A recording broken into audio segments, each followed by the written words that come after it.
नमस्कार दोस्तों, इस वीडियो में आपका स्वागत है। आज हम बात करेंगे प्रोफेसर स्टीफन हॉकिंग से एक इंटरव्यू में हुए 10 सवालों की। प्रोफेसर स्टीफन हॉकिंग से हुआ पहला सवाल है, अगर ईश्वर का अस्तित्व नहीं है तो फिर दुनिया की हर संस्कृति में भगवान को सर्वशक्तिमान और सर्वसत्ता क्यों माना गया है?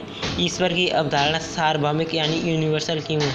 प्रोफेसर स्टीफन हॉकिंग जवाब में कहते हैं कि मैं ये दावा नहीं करता कि ईश्वर का अस्तित्व नहीं है। ईश्वर या भगवान एक नाम है जिसे लोग अपने अस्तित्व को जोड़ते हैं और अपने ज़िंदगी के लिए जिसके शुक्रगुजार होते हैं। लेकिन मेरी समझ से सौरमंडल के इस तीसरे ग्रह पर ज़िंदगी और अपनी मौजूदगी के लिए भौतिक विज्ञान के नियमों का आभार मानना चाहिए, ना कि भगवान जैसी किसी सार्वजनिक सत्ता का जिसके साथ व्यक्तिगत रिश्ता जोड़कर हम खुद को भुलावे में रखते हैं। दूसरा सवाल, क्या कभी ब्रह्मांड का भी अंत होगा?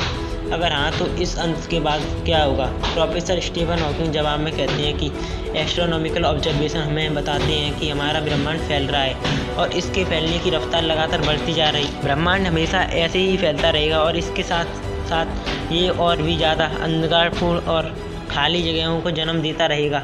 ब्रह्मांड का जन्म बिग बैंग की घटना से हुआ था, लेकिन इसका कोई अंत नहीं है। कोई ये भी पूछ सकता है कि बिग बैंग से पहले क्या था, लेकिन इसका जवाब भी यही होगा कि जैसे दक्षिणी ध्रुव पर पहुंचने पर दक्षिण दिशा लुप्त हो जाती है, उसी तरह बिग बैंग से पहले कुछ भी नहीं था, क्योंकि बिग बैंग एक शुरुआत है। इस शुरुआत से पहले कैसे कुछ हो सकता है? तीसरा सवाल, क्या आपको लगता है कि मानव सभ्यता का वजूद इतने लंबे समय तक बरकरार रहेगा कि वो अंतरिक्ष में गहरी छलांग लगा सके? प्रोफेसर हॉकिंग जवाब में कहते हैं कि मुझे लगता है कि मानव जाति के पास अपने अस्तित्व को तब तक बचाए रखने के बेहतर मौके हैं जब तक कि हम अपने सौरमंडल को कॉलोनाइज नहीं कर लेते।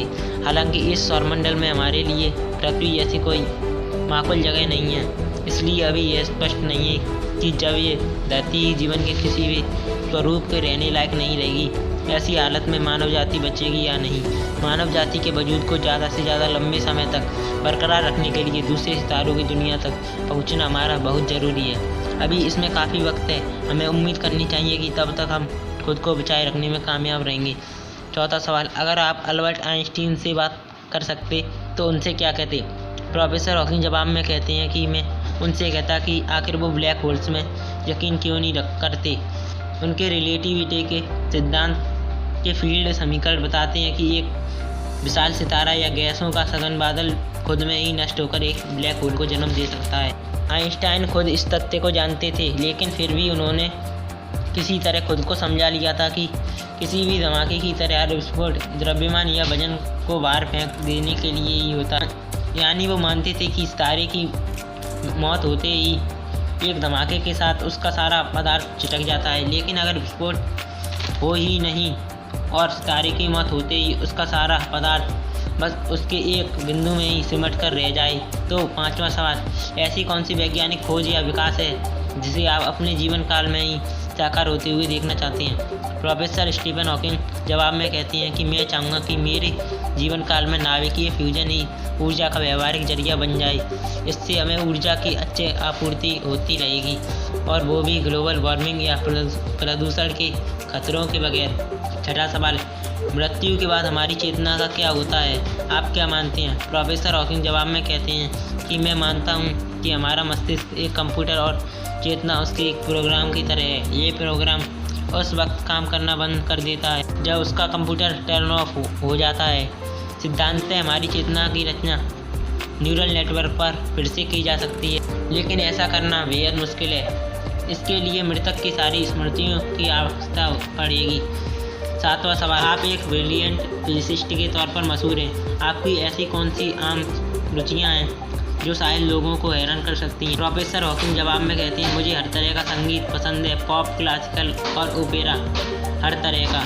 मैं अपने बेटे के साथ मिलकर फार्मूला 1 रेसिंग का भी मज़ा लेता हूँ। आठवां सवाल, क्या आपको कभी ऐसा लगा कि आपकी शारीरिक अक्षमता की वजह से आपके शोध में आपको फ़ायदा पहुँचा या इससे आपके अध्ययन में रुकावट आई? प्रोफेसर हॉकिंग जवाब में कहते हैं कि हालांकि मैं खासा दुर्भाग्यशाली रहा कि मोटर न्यूरॉन डिजीज जैसी बीमारी की चपेट में आ गया। इसके अलावा जीवन के दूसरे सभी मामले में मैं खासा भाग्यशाली रहा। मैं खुद को काफ़ी खुशनसीब समझता हूँ कि मुझे थ्योरेटिकल फिजिक्स में काम करने का मौका मिला और अपनी लोकप्रिय किताबों की मदद से मैं जैकपॉट को हिट करने में कामयाब रहा। यह काम ऐसे कुछ गिने चुने क्षेत्र हैं जहाँ शारीरिक अक्षमता से कोई फ़र्क नहीं पड़ता। नवा सवाल, ज़िंदगी के सभी रहस्यों के जवाब लोग आपसे जानने की अपेक्षा रखते हैं, क्या इससे आपको एक बड़ी जिम्मेदारी का बोध नहीं होता?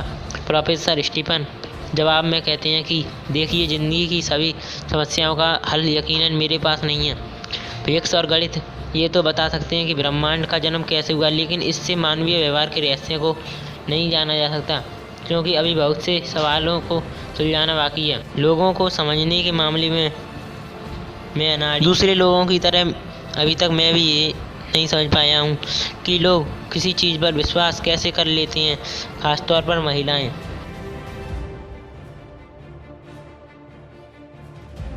प्रोफेसर स्टीफन हॉकिंग से हुआ 10वां और अंतिम सवाल है कि क्या आपको लगता है जब मानव जाति फिजिक्स के बारे में सब कुछ जान समझ जाएगी? प्रोफेसर स्टीफन हॉकिंग जवाब में कहते हैं कि मुझे लगता है ऐसा कभी नहीं होगा। इस वीडियो को देखने के लिए आपका धन्यवाद। अगर आपको यह वीडियो पसंद आई हो तो इस चैनल को सब्सक्राइब ज़रूर कीजिएगा। इन सवालों के बारे में आप अपनी क्या राय रखते हैं यह कमेंट बॉक्स में हमें ज़रूर बताइएगा। इसी के साथ गुड बाय।